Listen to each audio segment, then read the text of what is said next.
I will now call to the podium a distinguished American, a man who is, in fact, someone who has the right stuff, which includes a doctorate in aeronautics and astronautics from MIT, selection to the NASA Apollo program, selection to a NASA Apollo program moon mission, selection to a NASA Apollo moon mission egress from the capsule on the moon, returning to our world to write several books, found the Institute of Nomadic Sciences, develop a number of scientific exploration initiatives. A man who's received far more awards than I could possibly list here, but which do include the Presidential Medal of Freedom nomination for the Nobel Peace Prize and a number of honorary doctorates. And he has some things to say to you this morning. I would like him to come forward now. Dr. Mitchell.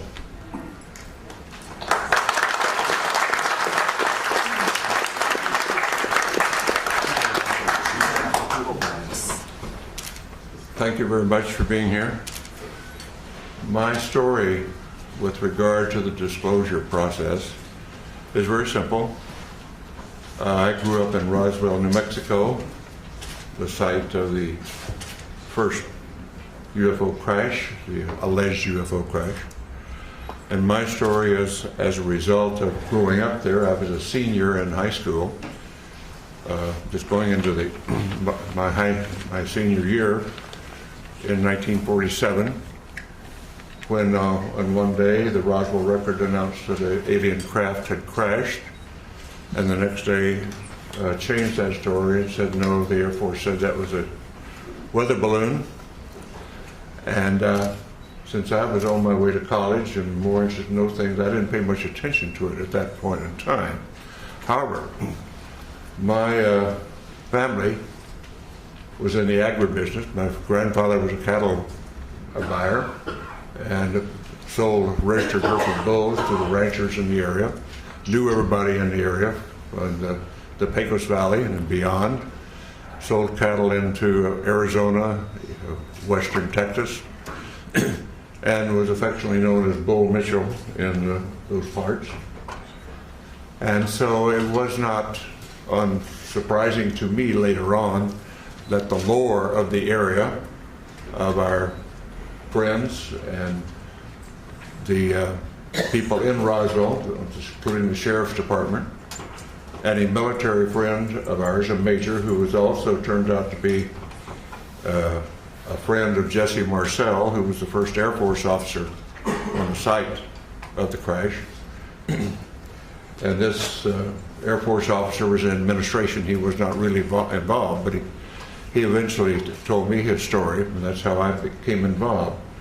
So after my Apollo flight, I did very little. I knew nothing but the lore of the region up until that point. But after my Apollo flight, when I was back in the area and visiting relatives and friends, some of the people in the area who had been involved, what I call the old timers, who were involved in the 1940s, 1947, and subsequent with the Roswell crash, and people like in the Sheriff's Department who had been to the crash site and were supervising traffic.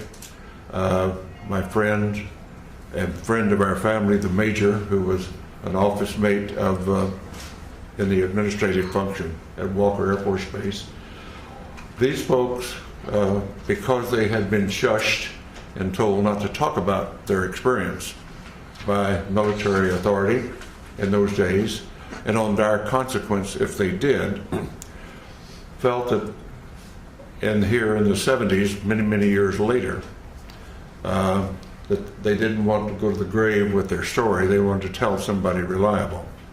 And being a local boy and having been to the moon, they considered me reliable enough to whisper in my ear their particular story and their association with the Roswell crash, including the family of the undertaker who provided coffins for the alleged alien victims, and others on site who had been involved or knew the story.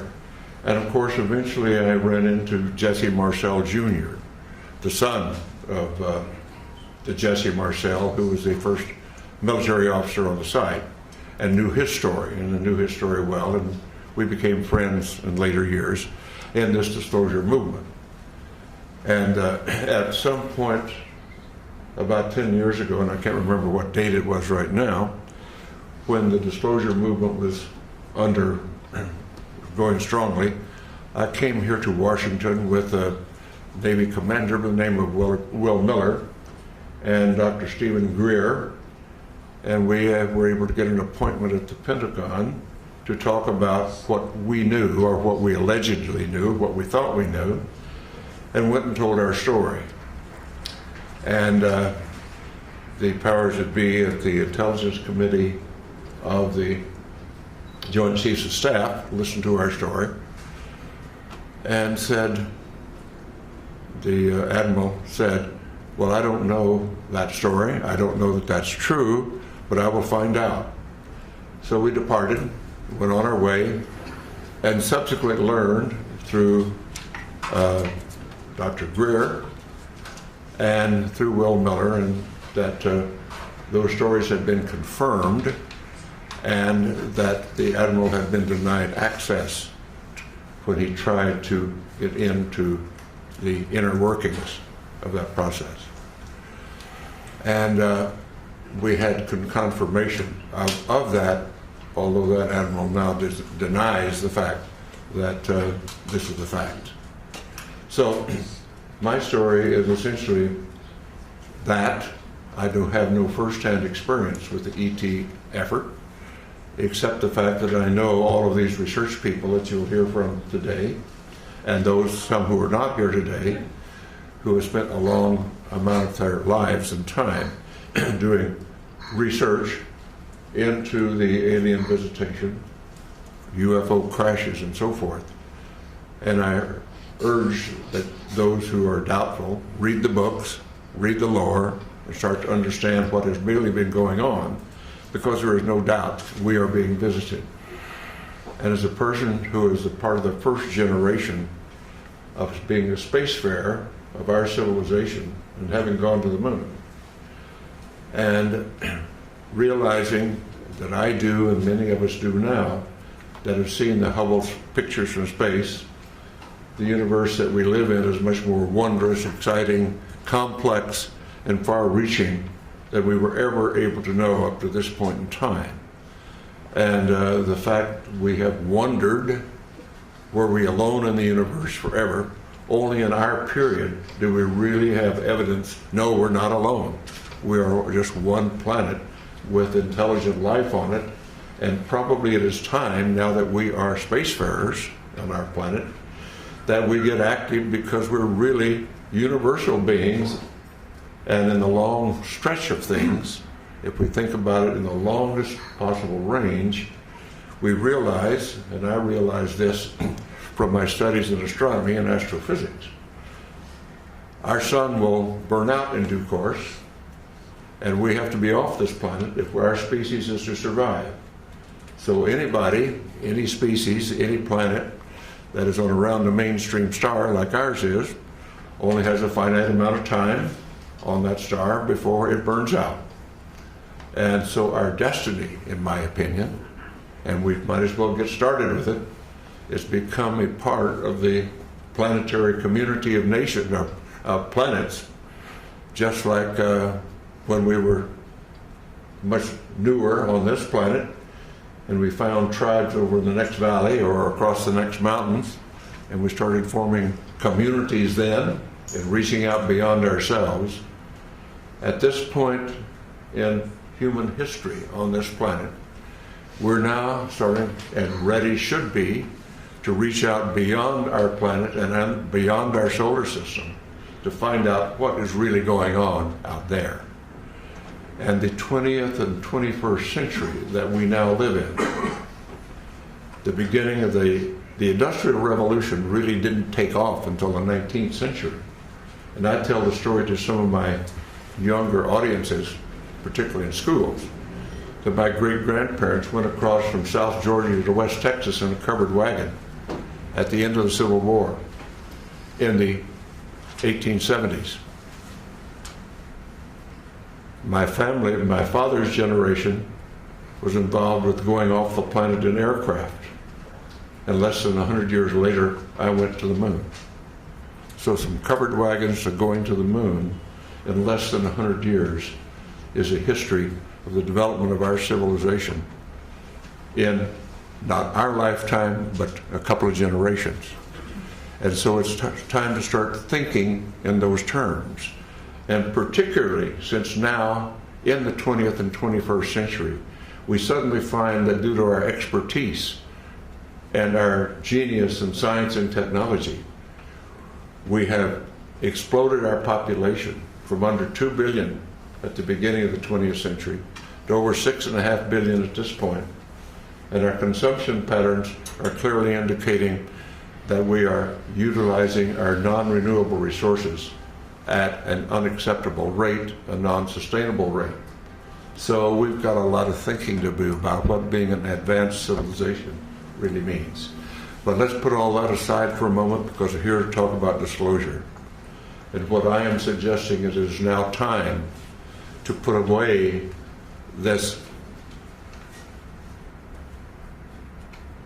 embargo of truth about the alien presence. And I call upon our government to open up, like other governments have, and you will hear about that this morning, like the Belgians have, the French have, the Brazilians have, the Argentines, the Mexicans have all released their files. It's about time now that we do the same thing and become a part of this planetary community that is now trying to take our proper role as spacefaring civilization. Thank you very much for your attention.